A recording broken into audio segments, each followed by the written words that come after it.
Review of కలం కావల్ Malayalam dub movie. Mammootty గారు lead role చేసిన ఈ మూవీ అక్కడ 2025 one of the highest grossers అయింది. ఈ ఇన్ఫర్మేషన్ కన్నా ముందు నాకు ఈ మూవీ అంటే ఒకటి ఉందని తెలిసింది మాత్రం ఒక ఇన్స్టా రీల్ వల్ల. మూవీలో ఒక 1 minute సీన్ అది రీల్ చూడగానే లిటరల్లీ షాక్ అయిపోయా. అసలు ఏం సినిమారా ఇది అని వెంటనే గూగుల్ చేశాను. ఓటీటీ రిలీజ్ అవుతుంది, అప్పటి వరకు వెయిట్ చేయని చెప్పింది. సో రాగానే చూసేసా.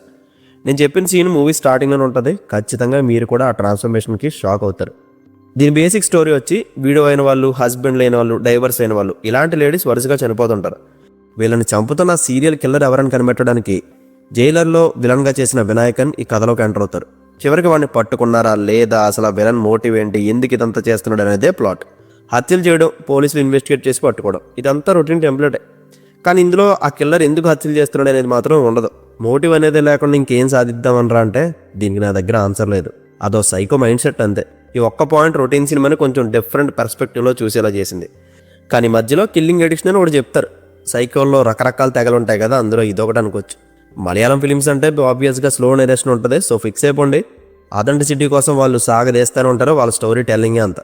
నేను ఎక్కువ ప్లాట్ రివీల్ చేయడం లేదు, చెప్తే మళ్ళీ చిన్న ఎక్స్పీరియన్స్ కూడా మిస్ అయిపోతారు మీరు. బేసిక్గా ఈ మూవీ కథలో విలన్ ఎవరనేది మనకు ఫస్ట్ 10 minutesలోనే అర్థమైపోద్ది.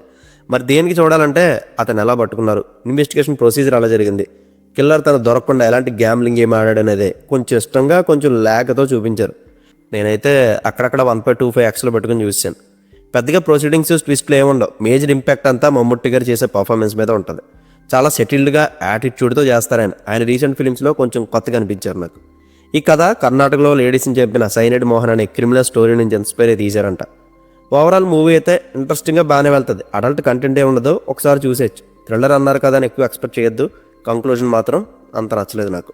అండ్ ఈ మూవీకి నేను ఇస్తున్న రేటింగ్ 2.75/5. ప్రెజెంట్ ఇది సోనీ లివ్లో స్ట్రీమ్ అవుతుంది. తెలుగు డబ్బింగ్ కూడా బాగుంది. See you in the next video. Take care friends and thank you.